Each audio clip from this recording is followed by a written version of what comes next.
So Shankar, instead of this normal market talk, I thought we'll go on a food trail. Sure. And we'll talk about how should, our viewers know that how should one invest the Shankar Sharma way. But today we'll talk about how should one really... Especially in today's markets, these kinds of markets, we're all struggling for food. So are you one of those who says that, look, I live to eat or I eat to live? I live to eat. I really do.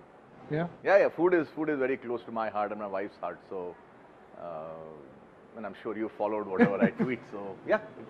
So, some of those recommendations would be coming up as to what you like, what you eat. I'm a vegetarian, so I'm afraid I may not be able to savor some of your recommendations. That's okay. But what's that ultimate dish you would say you've eaten in India or outside India, which you would say is my all-time favorite? There's no one dish, but one thing I always say is that you cannot eat badly in India. And trust me, I live in Dubai and obviously been around. But the kind of food you eat in Bombay, you get in Bombay. Particularly, I'm not talking about Indian food. It's more like the fusion of Indian versus Western food. That in Bombay, I think, is unparalleled. It's brilliant. And so many new restaurant openings. You're just spoiled for choice. When I ask people which is your favorite dish, I always get this very cliched answer, "Maa ke haath ka khana." Is it true for you also? Oh, not at all, not at all. My mother was a woman ahead of her time. She said that kitchen is not meant for me. And my father was a great cook. My mother never cooked. The only thing I remember is that she cooked one fish pie in my entire life of having known her. So there was no maa ka haath ka khana. I've always preferred to eat out than eat in. Till date, I always prefer hotel food than home food. So yeah, for me, those typically Indian or even mom's cooking kind of thing, that never worked for me. Have you ever cooked apart from boiling water, maybe making No, something? I cook. Yeah, of course. Yeah. I'm actually a pretty good cook. So alternate profession. If not a stock market Not investor, I profession, wanted to but be a cook. I can tell you, I can cook a lot better than many restaurants where you can, you pay a lot of money to eat. It's not difficult. Cooking is very simple. It's a matter of process, good ingredients. I think you will do well. Buffett says that, look, I get up in the morning, I eat my burger, I enjoy my Coke, and I can do that 365 days in a year. I'm a great investor, but I love my food, and what I like about my food is that my habits don't change. The only thing I envy about Warren Buffett, trust me, the only one thing, okay, is his genetics. Eating that crap, trash that he has eaten for so many decades, drinking sugary Coke and eating burgers. And he is, 87, and he is batting like he can go on forever. Trust me, that really makes me completely envious. Not his wealth or his achievement. That's okay, we can all make a lot of money in context. But to live eating burgers and Coke and live to be 90 or whatever, 95, 100, God knows where he ends up with. Brilliant. You've spent reasonable amount of time in Mumbai, even though you're not from Mumbai. Yes. But you must, knowing your habits and how experimental you are, Yep. By now you must have experimented all those small restaurants and the big fancy restaurants and the big hotels. So what comes on the top of your mind as the go-to place? Well, I typically never go to five-star hotels. That's something I think they give you absolutely rubbish food, overpriced. And they serve mostly the foreigners who are coming in, who are not very knowledgeable about local food. It's really independent restaurants. And the table where we are shooting is a great place, one of my favorites. But there are many around Fort Colaba. And I live in South Bombay, so this is I do believe there are a lot of good restaurants in North Bombay, but I can never make that traffic trek there. But this side, Excellency is a great seafood restaurant.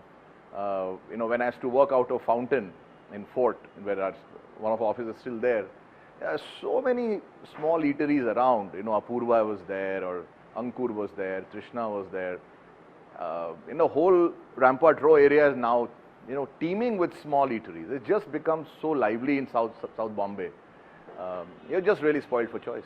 So how would you connect markets and food? Well, we have to work very hard to support all this eating out, right? So Monday to Friday, that's what I spend a lot of time doing.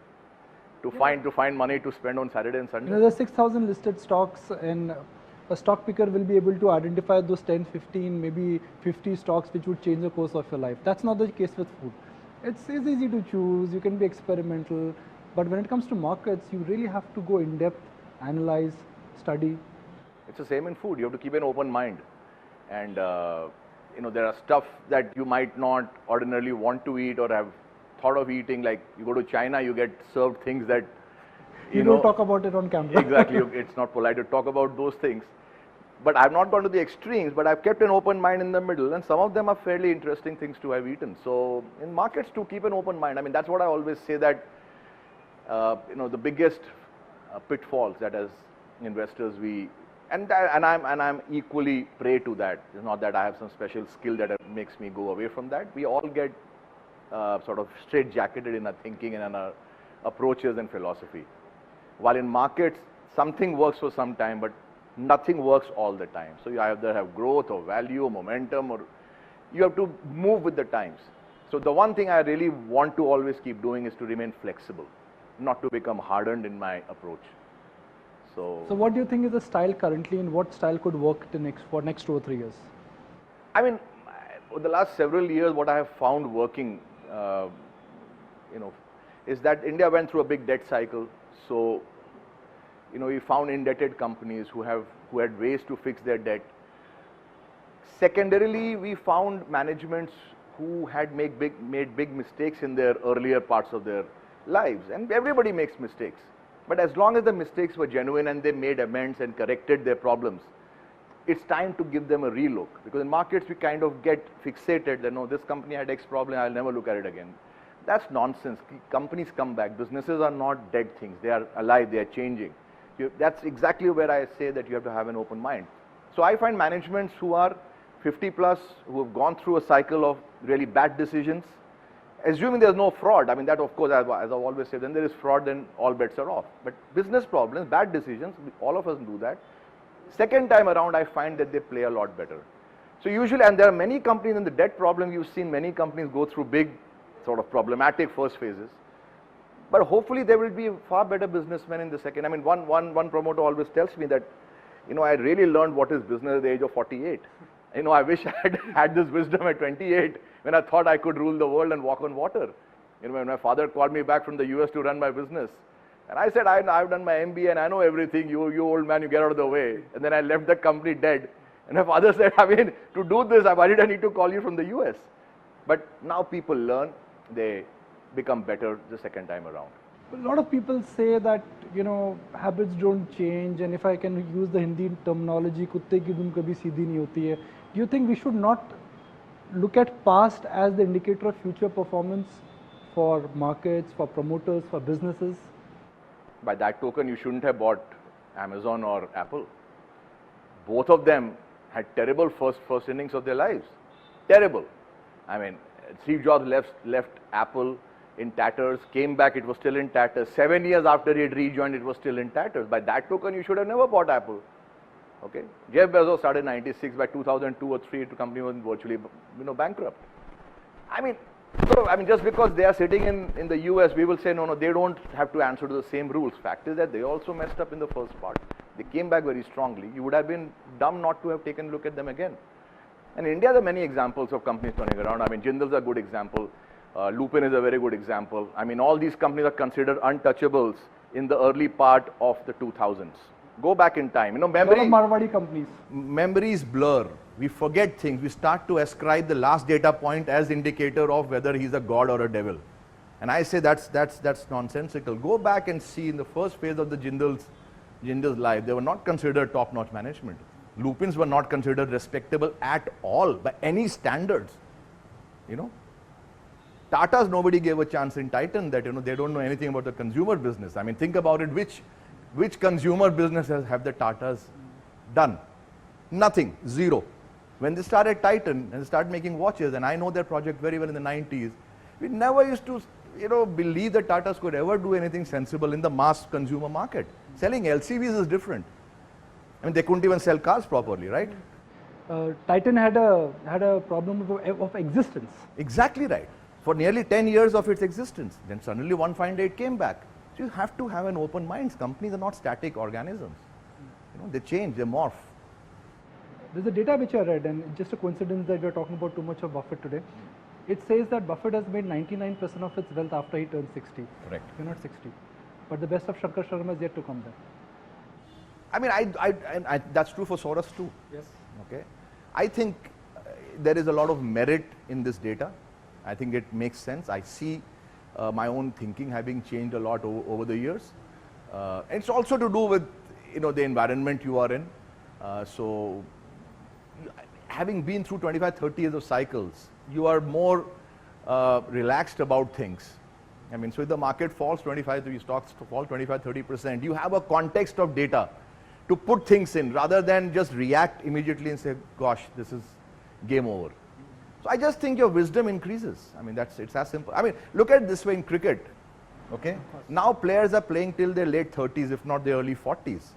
Right? I mean, and frankly, I think this generation could play till the mid 40s, right? Fitness levels. Because if your fitness levels are good and your brain has evolved as a cricketer, you got so many more matches to analyze in your own life. You will become better when you're past 30, past 35, past 37. You're able to handle conditions, bowling, all kinds of variables much better. You have so much data in front of you. That's what I've always admired about you, that you're very flexible. You reflect on your mistakes and you learn from your mistakes. And I've known your good investments and bad investments. I do that every day. And it's quite remarkable that you're not a stubborn investor who says, look, these are my rules and I will not change irrespective of what happens. I don't have any rules. I mean, the only rule is that you have to be very honest with yourself. You have to face up. Even though we don't have any rules on the show, but there is something called a break, which is a commercial obligation. Yeah, that's a rule I have to take on the food. You must. So I'm going to take a break. We want to keep all the food talk. It's very appetizing to stand in table and not really savor the food here. So that is what me and Shankar plan to do after this break.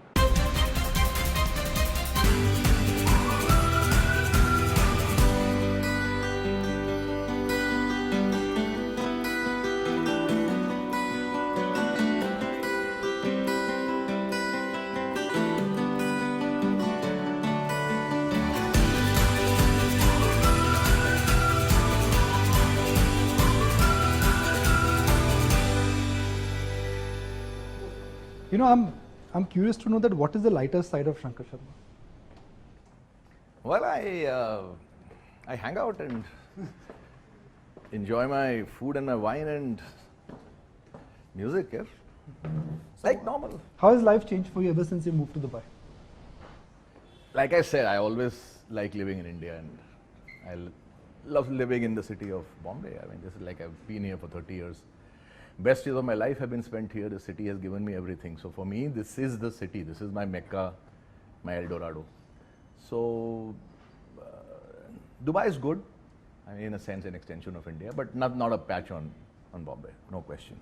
How do you see your life evolving in next 10 years? You've taken some very big steps. When you were in 20s, you decided to move into the stockbroking business. Yeah. Then came this entire TMT opportunity and the TMT bubble. You were right ahead of the curve when you bought stocks like HFCL, ahead of the curve when you also came on public platforms and said, look, there's a bubble in making. The boom and the bust of 2008 also, you were right ahead of the curve. So these are market factors which have changed the course of your life. How do you think, what is the next course of your life now? The next course of my life is, obviously investing is close to heart. And I find that there is nothing in this world which is more liberating or more relaxing than managing your own money. Because the pressures there are only internal. You don't have to justify transactions to anybody. You don't have to explain to anybody why something has worked, why it's not worked, etc., etc. And you can live life at your own terms. And I think ultimately every person's objective of life is that you should be able to live life at your own terms. And I think investing gives you that. At the same time, I think every single day, I end up learning something I didn't know yesterday in terms of diversity of companies or promoters. And of course, the other big change that I now see, and hopefully it'll accentuate, is that now after having seen 25, 30 years of different businesses, the mistakes companies made, you're better able to guide the companies where you invest in, because our model is somewhat great or somewhat good. So therefore, there's a lot of mentoring involved, a lot of discussion involved. It's important for them not to make huge mistakes. And therein your experience helps, because you have data banks which the promoter typically won't have. He might be an engineer, an MBA, or might have done something for 5-10 years. But the long-term histories that you have seen, experienced, profited from or lost from, That they will not have. So have you made any large investments in the last 6 months?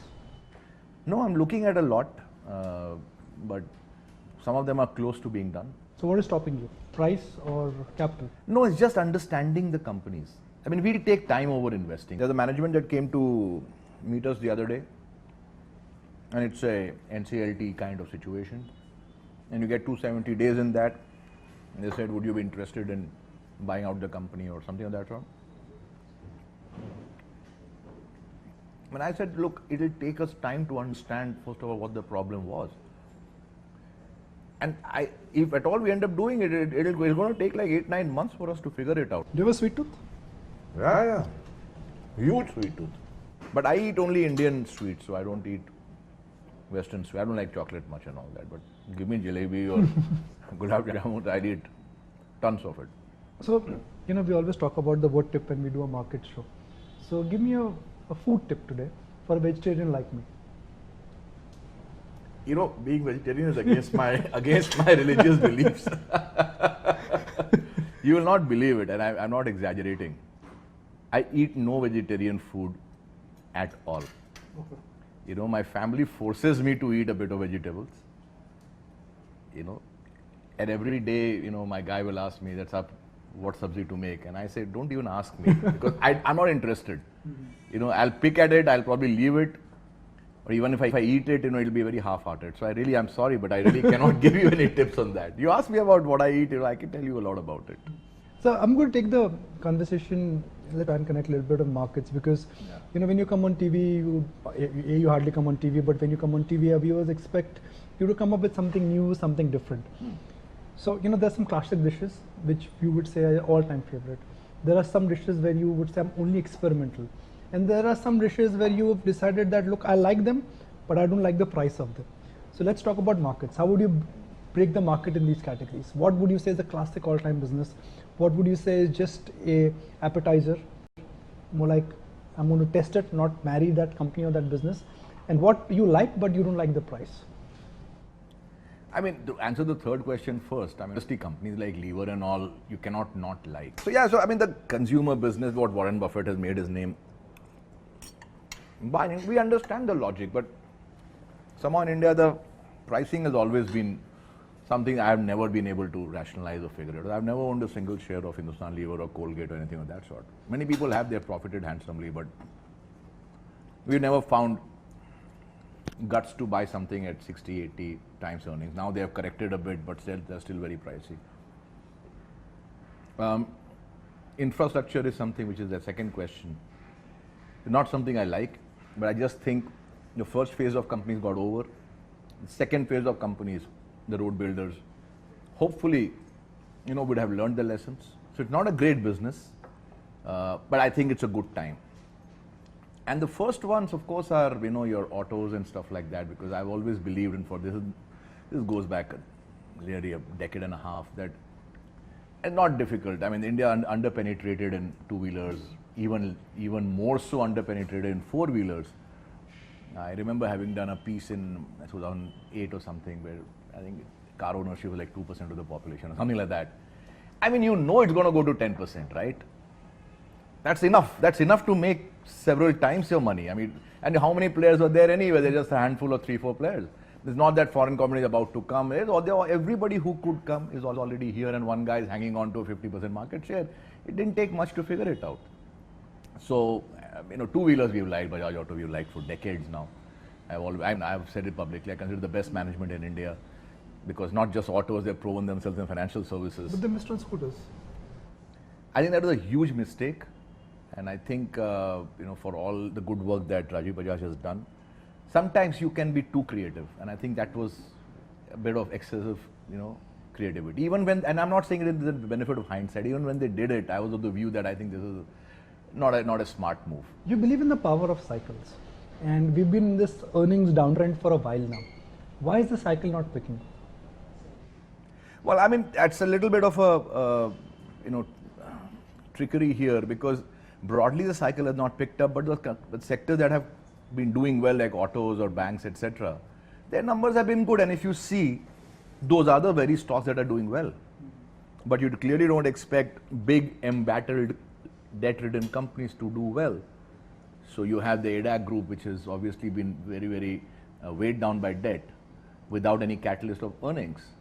I mean, that's not going to revive. I mean, that's very clear. But companies which didn't have debt, you have the auto pack, they're not having debt at all.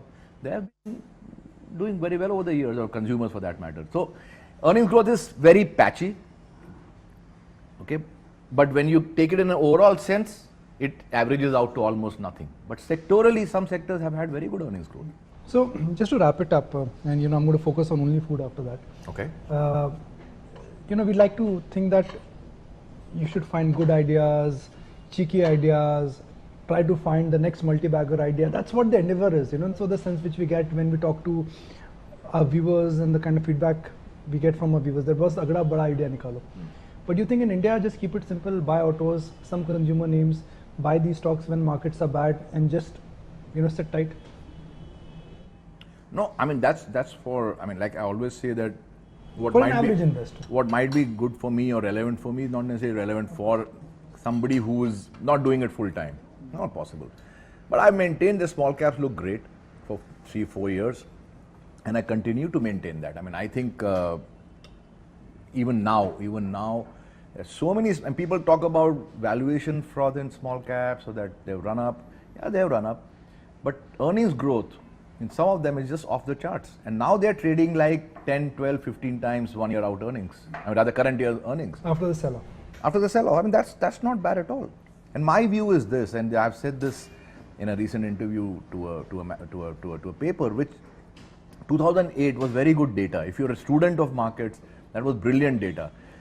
A year which I don't think we are ever going to see again, 65% down market. In that market also, the only stocks that did worse than the market were companies with debt. If you went to the companies which were fundamentally strong, then they fell only some 30% and they didn't have debt. Okay, and the worst of them, like some M&M, which didn't have debt but had some rural, etc., only fell 50%. Imagine in a cataclysmic year, good stocks fall tops of 30, 35, 40%. Therefore, and we have seen good stocks fall 40% in the last, let's say, 4-5 months. That's the bottom. That is the bottom. As long as there is no debt on the balance sheet, good stock, good earnings outlook, or at least intact earnings outlook, and then they are down 30-35%. It's a no-brainer, because even in 2008 they didn't fall more than that. So thumb rule is buy companies which have no debt and where the selling is about 25-30%. And earnings outlook is intact. Of course, and the promoter has to be decent enough, or has to be... Yeah, I mean, obviously those hygiene are checks have to be there, right? But I'm saying if those have fallen in a market correction 30%, I think it's a no-brainer. That's it on this edition of Market Makers. Thank you for tuning in.